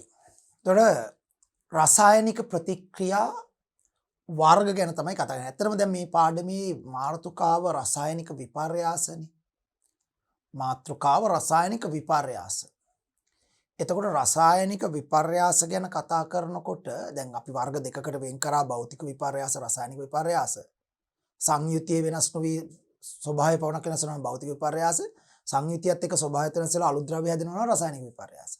එතකොට මේ පාඩමේ අපි මෙතනින් එහාට වැඩිපුර අවධානය යොමු කරන්නේ රසායනික විපර්යාස පැත්තට. භෞතික විපර්යාස ගැන අපිට තව කතා කරන්න පාඩනුත් තියෙනවා. මීට කලින් ඇතැම් පාඩම් වලත් අපි කතා කරලා තියෙනවා. මාතෘකාව රසායනික විපර්යාස ඉඳලා මෙතනින් එහාට අපි භෞතික විපර්යාස ගැන වැඩි සලකන්නේ රසායනික විපර්යාස පැත්ත තමයි යන්න හදන්නේ. මේ රසායනික විපර්යාස ගැන කතා කරනකොට රසායනික විපර්යාසයකට සහභාගී වන ආරම්භක ද්‍රව්‍ය වලට අපි කියනවා ප්‍රතික්‍රියක. රසායනික විපර්යාසයකට සහභාගී වන ආරම්භක ද්‍රව්‍ය වලට කියන්නේ ප්‍රතික්‍රියක. reactants ප්‍රතික්‍රියක. දැන් අර කඩදාසිය ගිනි ගන්න එක රසායනික ප්‍රතික්‍රියාවන්නේ. ඒතර ඒක අසහභාගී වූ ආරම්භක ද්‍රව්‍ය කඩදාසිය ප්‍රතික්‍රියකයි. රසායනික ප්‍රතික්‍රියාවකින් පසු අවසානයේ සෑදිලා තියෙන නව ද්‍රව්‍ය වලට අපි කියනවා ඵල. රසායනික ප්‍රතික්‍රියාව අවසානයේ සෑදෙන නව ද්‍රව්‍ය වලට කියනවා ඵල. products ඵල. රසායනික ප්‍රතික්‍රියාව අවසානයේ සෑදෙන නව ද්‍රව්‍ය වලට කියනවා ඵල. products. දැන් අර කඩදාසිය දහනය වීමේදී ඒකට සහභාගී වෙච්ච ආරම්භක ද්‍රව්‍ය කඩදාසිය ප්‍රතික්‍රියකේ. කඩදාසිය දැවිලි ඉවරුණාට පස්සේ ඉතුරු වෙච්ච කඩදාසියේ අලු ටික තමයි ඵල. සහ පිට වෙච්ච දුම් ඒවා ඵල. එතකොට ඕනම රසායනික විපර්යාසයකට සහභාගී වන ආරම්භක ද්‍රව්‍ය තියෙනවා. ඒවට කියනවා ප්‍රතික්‍රියක. ඕනම රසායනික ප්‍රතික්‍රියාවක් අවසානයේ සෑදෙන නව ද්‍රව්‍ය තියෙනවා. ඒවට කියනවා ඵල. එහෙනම් රසායනික විපර්යාසයක් වෙනවයි කියන්නේ අර ආරම්භයේ තියෙන ප්‍රතික්‍රියක ටික අවසානයේ තියෙන ඵල බවට පත්වීමේ ක්‍රියාවලිය තමයි රසායනික විපර්යාසයේදී වෙන්නේ. නිසා රසායනික විපර්යාසයක් යනු ප්‍රතික්‍රියක ඵල බවට පත්වීමේ ක්‍රියාවලියයි. නිසා අපිට මෙහෙම ඊතලකින් එක පෙන්වන්න පුළුවන්. ප්‍රතික්‍රියක ඵල බවට පත්වීමේ ක්‍රියාවලිය රසායනික විපර්යාසය. ඒ නිසා කවුරු හරි මෙහෙම කිව්වත් වැරද්දක් නෑ රසායනික විපර්යාසයක්. ප්‍රතික්‍රියක වලින් ඵල සෑදෙන ආකාරයට සිදුවන විපර්යාසයක් රසායනික විපර්යාසය කියලා කිව්වොත් වැරද්දක් නෑ. හරි? ප්‍රතික්‍රියාවට දැන් භෞතික විපර්යාසකේ සහභාගී වන ආරම්භක ද්‍රව්‍ය ප්‍රතික්‍රියක අවසානයේ සෑදෙන නව ද්‍රව්‍ය හැදෙන්නේ නැහැ නව ද්‍රව්‍ය. ඒතර ඵල කියලා කියන්න බෑ. ඒ නිසා භෞතික විපර්යාසක ඔය ප්‍රතික්‍රියක ඵල කියලා જાතියක් නැහැ. මුල තියෙන ඒවාමයි අන්තිමට තියෙන්නේ ස්වභාවය වෙනස් වෙලා. දැන් රසායනික විපර්යාස වලට තමයි ඒක කියන්න පුළුවන්. එන අපි කියනවා ප්‍රතික්‍රියක මගින් ඵල සෑදෙන ආකාරයට සිදුවන විපර්යාසයක් රසායනික විපර්යාසයක්. ප්‍රතික්‍රියක මගින් ඵල සෑදෙන ආකාරයට සිදුවන විපර්යාසයක් රසායනික විපර්යාසය. රසායනික විපර්යාසයකට සහභාගී වන ආරම්භක ද්‍රව්‍ය ප්‍රතික්‍රියක. රසායනික විපර්යාසයේ අවසානයේ සෑදී තිබෙන නව ද්‍රව්‍ය ඵල. ප්‍රතික්‍රියක ඵල බවට පත්වීම තමයි රසායනික විපර්යාසය කියලා කියන්නේ. ප්‍රතික්‍රියක ඵල බවට පත්වීම තමයි අපි කියන්නේ රසායනික විපර්යාසය. එතකොට රසායනික විපර්යාසයකදී මේ ප්‍රතික්‍රියක ඵල බවට පත් වෙනකොට ඇත්තටම වෙන්නේ මේකයි. රසායන විද්‍යාව පැත්තෙන් ගත්තම මේ ප්‍රතික්‍රියක එක්ක මූලද්‍රව්‍ය වෙන්න පුළුවන්. එහෙම නැත්නම් සංයෝග වෙන්න පුළුවන්. මේ ප්‍රතික්‍රියක එක්ක මූලද්‍රව්‍ය. එහෙම නැත්නම් සංයෝග. සෑදෙන පළත් එක්ක මූලද්‍රව්‍ය එහෙම නැත්නම් සංයෝග. දෙකෙන් එකයි. එක්ක ඔය දෙකම. මේ ප්‍රතික්‍රියාවට සහභාගී සමහර ප්‍රතික්‍රියාවලට මේ රසායනික ප්‍රතික්‍රියාවලට ඔය රසායනික විපර්යාසයට අපි කියනවා රසායනික ප්‍රතික්‍රියා කියලා. එයි මේ ප්‍රතික්‍රියාවක් නෙවෙන්නේ. ප්‍රතික්‍රියක ඵල බවට පත්වීමේ ක්‍රියාවලිය. රසායනික විපර්යාසයවත් රසායනික ප්‍රතික්‍රියාව. රසායනික විපර්යාසයවත් රසායනික ප්‍රතික්‍රියාව. එතකොට මේ රසායනික ප්‍රතික්‍රියාව වෙනකොට රසායනික විපර්යාසය වෙනකොට ප්‍රතික්‍රියක ඵල බවට පත් වෙනකොට ඒකට සහභාගී වෙන සමහර රසායනික ප්‍රතික්‍රියාවල ප්‍රතික්‍රියක එකයි. සමහර ඒවා ප්‍රතික්‍රියක කිහිපයක් එකට ප්‍රතික්‍රියා කරලා තමයි ඵල හදන්නේ. සෑදෙන ඵලත් එහෙමයි. සමහර එක ඵලයයි හැදෙන්නේ. සමහර ඵල කිහිපයක් හැදෙන වෙලාවල් තියෙනවා.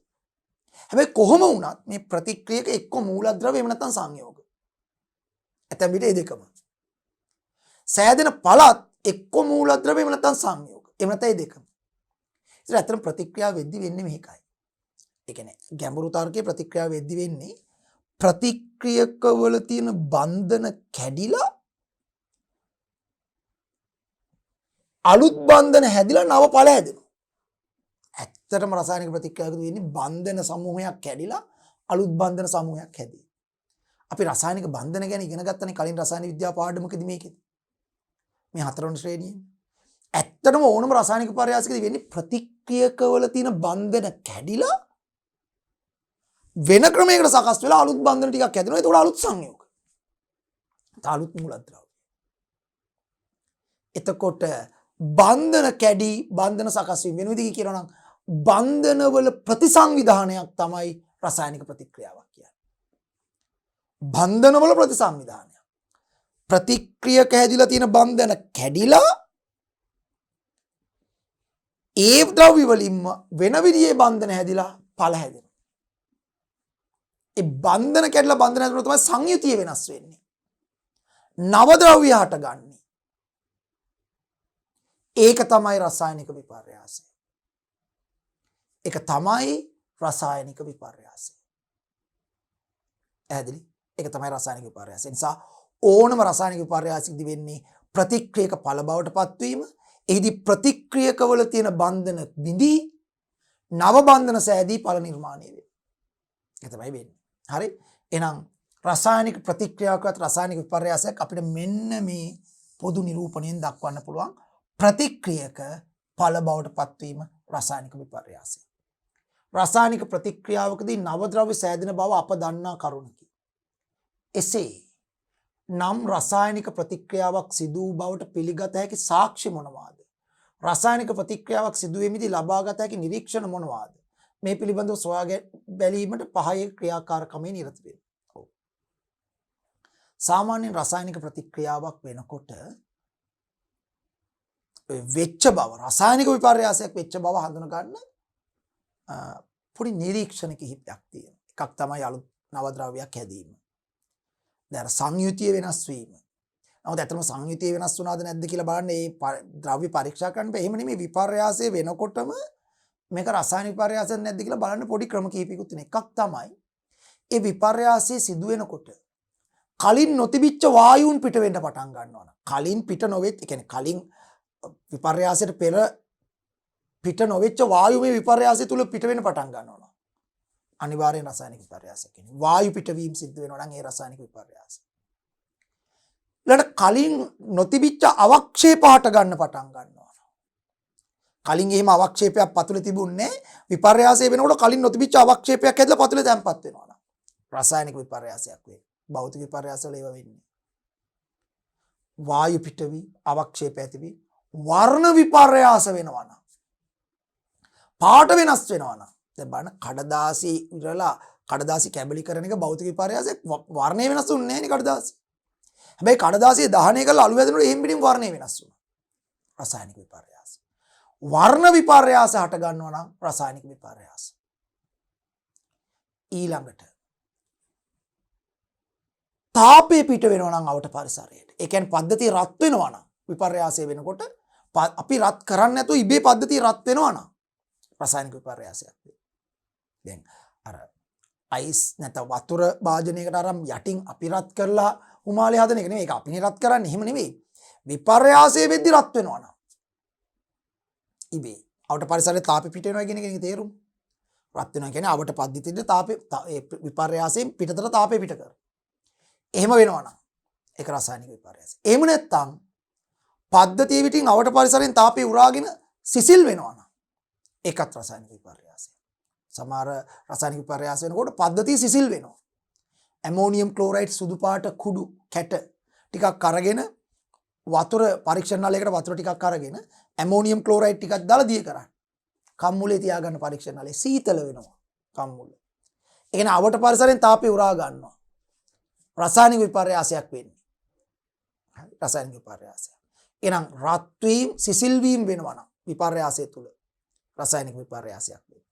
ඊළඟට තව එකක් තමයි රසායනික විපර්යාසයක් වෙනවද කියලා අපිට හඳුන ගන්න පුළුවන් තවත් හොඳ ක්‍රමයක් තමයි ආලෝකයේ පිට වෙනවා නම්. දැන් කඩදාසිය කැබලි වලට ඉරද්දී ආලෝකයේ පිට උන්නේ නැහැ. කඩදාසිය දහනය කරද්දී ආලෝකයේ පිට වුණා. ආලෝකයේ පිට වෙනවා නම් කලින් නොතිබිච්ච ආලෝකයක් විපර්යාසය තුලදී පිට වෙනවා. ඒක රසායනික විපර්යාසය. ඒක රසායනික විපර්යාසය. ශබ්දයක් ඇහෙනවා නම් ඒ කියන්නේ භෞතික වශයෙන් හට ගන්න ශබ්දයක් නෙමෙයි මේ විපර්යාසය තුල ශබ්ද හට ගන්නවා. දැන් රතිඤ්ඤා කරලා පිපිරීම රසායනික විපර්යාසය. ලොකු ශබ්දයක්. හරි වෙනත් පුපුරණ ද්‍රව්‍යයක් පිපිරීම රසායනික විපර්යාසයක් වෙන්නේ. රසායනික විපර්යාසය. ඒවා රසායනික විපර්යාස. ශබ්දේ පිට වෙනවා නම් කලින් නොතිබිච්ච ගන්ධයක් එනවා නම් ඒ කියන්නේ ගඳක් හෝ සුවඳක්. දැන් කඩදාසියේ ඉරනකොට භෞතික විපර්යාසයනේ. අපිට ගඳක් සුවඳක් එන්නේ නැහනේ ඒ ක්‍රියාවලිය තුල.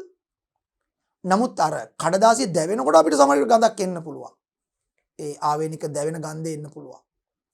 එහෙනම් ගඳක් හෝ සුවඳක් ආවේනික ගන්ධයක් හට ගන්නවා නම් ඒ විපර්යාසය තුල ඒක රසායනික විපර්යාසයක්.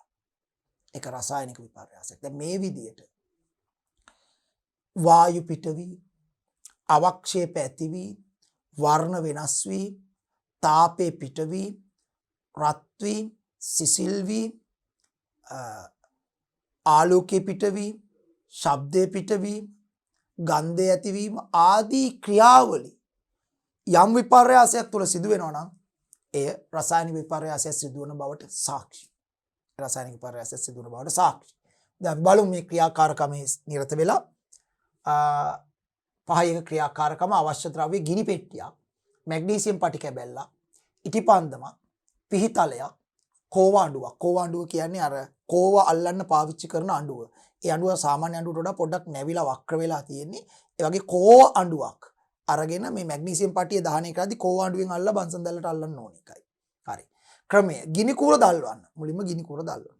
ගිනි කූර දැල්වීමේදී නිරීක්ෂණ වාර්තා කරන්න. මේ ගිනි කූර දැල්වෙනකොට අපිට ගාල සද්දයක් එනවනේ.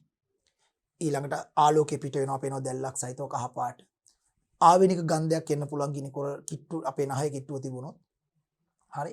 ඒක තමයි නිරීක්ෂණ. අවසානයේ කළු පාටට හුරු අඟුරු වගේ අලු ඉතුරු වෙනවා. ඊට මැග්නීසියම් පටිය පිහිතලෙන් සුරා කෝවාඬුවක රඳවා දහනය කරන්න. මැග්නීසියම් පටිය පිහිතලෙන් ඌරන්න අර පිටින් තියෙන ඔක්සයිඩ් එක තියෙන ඔක්සයිඩ් එක අයින් කරලා දිලිසෙන සුළු තත්ත්වයට පත් කරලා කෝවාඬුවෙන් අල්ලලා ඉටිපන්දමකට අල්ලලා රත් කරන්න. නිරීක්ෂණ වාර්තා කරන්න. දීප්තිමත් සුදු දැල්ලක් සහිතව දැවෙනවා. සුදු පාට ආලෝකයේ පිට වෙනවා පේනවා. අවසානයේ සුදු කුඩක් ඉතිරි වෙනවා. මැග්නීසියම් පටිය අවසන් වෙනවා. එතකොට මේවා තමයි නිරීක්ෂණ. ගිනි කූර දහනයේදී ආලෝකයේ පිටවීම, ගිනි කූර දහනයේදී ආලෝකයේ පිටවීම, ශබ්දය ඇතිවීම, තාපයේ පිටවීම, රස්නේ. තාපය පිට වෙනවනේ අනිවාර්යයෙන්. දැල්ලක් තියෙනවා කියන අනිවාර්යෙන් තාපය ආලෝකය දෙකම පිට වෙනවා. ගන්ධයක් ඇතිවීම හා වර්ණය වෙනස් වීම. ගිනි කූරේ ආරම්භක වර්ණයට වඩා අන්තිමට ඉතුරු වෙන අර ගිනි කූරු අඟුරු වල වර්ණය වෙනස්.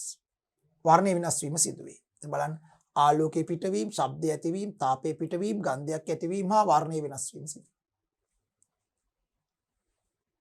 මැග්නීසියම් පටිය දහනයේදීද ආලෝකයේ පිට වෙනවා, ශබ්දයක් ඇති වෙනවා, වර්ණය වෙනස් වීම හා තාපයේ පිටවීම සිදු වේ.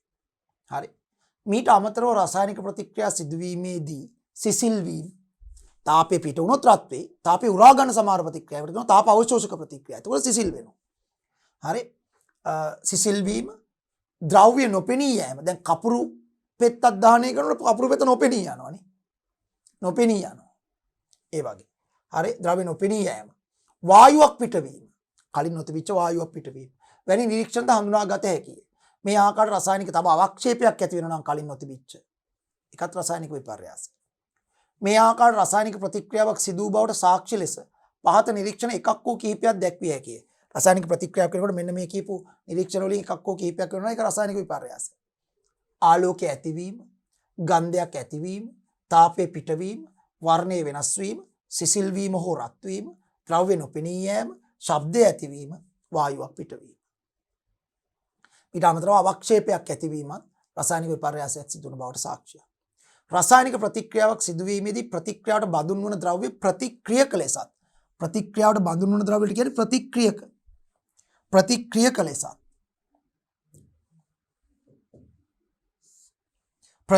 ලෙසත් ප්‍රතික්‍රියාවෙන් පසු සෑදෙන ද්‍රව්‍ය ඵල ලෙසත් හඳුන්වනු ලැබේ. ප්‍රතික්‍රියාවට සහභාගී වන ද්‍රව්‍ය ප්‍රතික්‍රියක, ප්‍රතික්‍රියාව අවසානයේ සෑදෙන හැදලා තියෙන අලුත් ද්‍රව්‍ය ඵල. ප්‍රතික්‍රියාව සිදුවීම යනු ප්‍රතික්‍රියක ඵල බවට පත් වීම. එහිදී බන්ධන බිඳී නව බන්ධන සෑදීම තමයි වෙන්නේ. බන්ධන බිඳිලා ප්‍රතික්‍රියක වල බන්ධන බිඳිලා අලුත් බන්ධන සෑදීම තමයි නව ඵල ඇතිවීම කියන්නේ. බන්ධන වල ප්‍රතිසංවිධානයක් තමයි රසායනික විපර්යාසයක් කියන්නේ. මේ අනුව ප්‍රතික්‍රියක ඊට වඩා වෙනස් සංයුතියක් ඇති ඵල බවට පත්වීම රසායනික ප්‍රතික්‍රියාවකදී සිදුවේ. ප්‍රතික්‍රියක ඵල බවට පත්වේ. ප්‍රතික්‍රියාවකට සහභාගී වන ප්‍රතික්‍රියක පවතින ආකාරයේ මූලද්‍රව්‍ය ලෙස හෝ සංයෝග ලෙස හෝ විය හැකියි. මම කියවා මේ ප්‍රතික්‍රියක කො මූලද්‍රව්‍ය නැත්නම් සංයෝගෙ මත ඒ දෙකම තියෙන්න පුළුවන්. ප්‍රතික්‍රියාවෙන් පසු සෑදෙන ඵලද මූලද්‍රව්‍ය සංයෝග විය හැකියි. මේ ඵලත් කො මූලද්‍රව්‍ය නැත්නම් සංයෝග මත ඒ දෙකම තියෙන්න පුළුවන්. පැහැදිලි? රසායනික විපර්යාසයක් සිදුවීමේදී ප්‍රතික්‍රියක හා ඵලවල ස්වභාවය අනුව රසායනික ප්‍රතික්‍රියා වර්ග 4කට බෙදා දැක්විය හැකියි. ඒවා පහත දැක්වේ. රසායනික ප්‍රතික්‍රියා මේ රසායනික විපර්යාස මහා විශාල සංඛ්‍යාවක් තියෙනවා. රසායන විද්‍යාවේ අපි හදාන රසායනික විපර්යාසෙවත් රසායනික ප්‍රතික්‍රියා ගොඩයි. මේ ඔක්කොම රසායනික ප්‍රතික්‍රියා කෝටි ගාණක් රසායනික ප්‍රතික්‍රියා මේ පෘථිවි තලය තුල සිදු වෙනවා. මේ මනුෂ්‍ය ශරීරය තුල රසායනික ප්‍රතික්‍රියා කෝටි ගාණක් සිද්ධ වෙනවා. ඒවෙන් සමහර ඒවා විද්‍යාඥයෝ හොයාගෙන තිනවා, සමහර ඒවා තාම හොයාගෙනත් නැහැ. ඒවා අනාගත පරම්පරාව විසින් තවදුරටත් හොයා ගැනීමට නියමිතයි. එතන මේ මහා විශාල රසායනික ප්‍රතික්‍රියා ප්‍රමාණය විවිධ ආකාරයේ අධ්‍යයනයේ පහසුව සඳහා විවිධ ආකාරයට වර්ග කරනවා. විවිධ ක්‍රම වලට වර්ග කරනවා. එයින් එක ක්‍රමයක් තමයි මේ සාමාන්‍ය පෙළදී නැත්නම් මූලික පිරිවෙනේදී අපි රසායනික ප්‍රතික්‍රියා වර්ග කරනවා කොටස් 4කට. මොනවද ඒ කොටස් 4? සංයෝජන ප්‍රතික්‍රියා.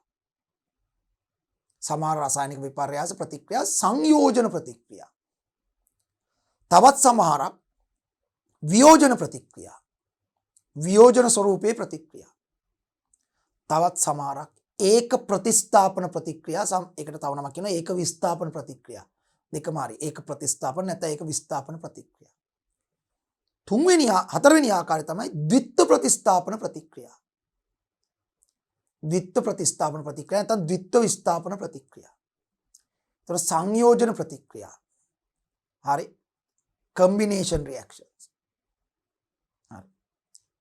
වියෝජන ප්‍රතික්‍රියා. හරි. වියෝජන ප්‍රතික්‍රියා. ඒක ප්‍රතිස්ථාපන ප්‍රතික්‍රියා. ද්විත්ව ප්‍රතිස්ථාපන ප්‍රතික්‍රියා. ඒක ප්‍රතිස්ථාපන වලට ඒක විස්ථාපන කියන්න පුළුවන්. ද්විත්ව ප්‍රතිස්ථාපන වලට ද්විත්ව විස්ථාපන කියන්න පුළුවන්. හරි. එතකොට සංයෝජන ප්‍රතික්‍රියා, වියෝජන ප්‍රතික්‍රියා, ඒක ප්‍රතිස්ථාපන ප්‍රතික්‍රියා, ද්විත්ව ප්‍රතිස්ථාපන ප්‍රතික්‍රියා කියලා රසායනික ප්‍රතික්‍රියා ඒවායේ ප්‍රතික්‍රියක වලින් ඵල සෑදෙන ආකාරය අනුව අපි වර්ග 4කට බෙදනවා. ඇත්තටම මේ 4 ඉගෙන ගත්තට පස්සේ රසායනික ප්‍රතික්‍රියාවක් දැක්කම ළමයිට කියන්න පුළුවන් වෙන්න ඕනේ මේක සංයෝජන ස්වරූපයේ ප්‍රතික්‍රියාවක්ද, වියෝජන ස්වරූපයේ ප්‍රතික්‍රියාවක්ද, ඒක ප්‍රතිස්ථාපන ස්වරූපයේ ප්‍රතික්‍රියාවක්ද, ද්විත්ව ප්‍රතිස්ථාපන ස්වරූපයේ ප්‍රතික්‍රියාවක්ද කියලා. ඉතින් එහෙම කියන්න නම් ඒ ප්‍රතික්‍රියා වර්ග 4 පිළිබඳ හොඳ දැනුමක් තියෙන්න. ඉතින් අපි අපේ පාඩමේ ඊළඟ කොටසේදී මේ සංයෝජන ප්‍රතික්‍රියා කියන්නේ මොනවද? වියෝජන ප්‍රතික්‍රියා කියන්නේ මොනවද? ඒක ප්‍රතිස්ථාපන ප්‍රතික්‍රියා කියන්නේ මොනවද? ද්විත්ව ප්‍රතිස්ථාපන ප්‍රතික්‍රියා කියන්නේ මොනවද කියලා සාර්ථකව හදාරනව වෙනම ඒවට උදාහරණ ගැන කතා කරලා ඊළඟට අපි අපට දෙන ප්‍රතික්‍රියාවක් ඔය හතරෙන් මොකට වැටෙනවද කියලා අවබෝධ කරගන්න උත්සාහ කරනවා. ඒ සඳහා අපි අපේ ඊළඟ කොටසේදී අපි මේ ප්‍රතික්‍රියා වර්ග 4 ගැන සාකච්ඡා කරන්න බලාපොරොත්තු වෙනවා. ඉතින් ඒ සඳහා මේ පාඩම ආරම්භයේදී අපි මේ කතා කරපු කොටස් හොඳින් පරිශීලනය කරලා හොඳට අවබෝධ කරගෙන තේරුම් අරගෙන සූදානම් වෙලා ඊළඟ වීඩියෝවත් එක්ක සම්බන්ධ වෙන්න. හොඳයි එහෙමනම් ඊළඟ කොටසේදී රසායනික ප්‍රතික්‍රියා වර්ග ගැන කතා කිරීමේ බලාපොරොත්තු ඇතිව මේ කොටසින් සමුගන්නවා. සියලු දෙනාටම තෙරුවන් සරණයි. සබ්බදානං ධම්මදානං ජිනාති. සියලු දානයන්ට වඩා ධර්ම දානය උතුම් වන්නේය යන උතුම් බුදු වදන පසක් කරමින් පිරිවෙන් අධ්‍යාපනය ලබන සුවහසක් පොඩි හාමුදුරුවන් වහන්සේලාගේ මෙහෙණින් වහන්සේලාගේ සහ දුවා දරුවන්ගේ දහම් ඇස විවර කරමින් සම්බුද්ධ ශාසනයේ චිරස්ථිතිය උදෙසා ධම්මික පෙරේරා ෆ්‍රෙසිලා පෙරේරා පදනම මගින් සිදු කෙරෙන මහඟු සමාජ සත්කාරයයි ඩීපී පිරිවෙන් අධ්‍යාපනය.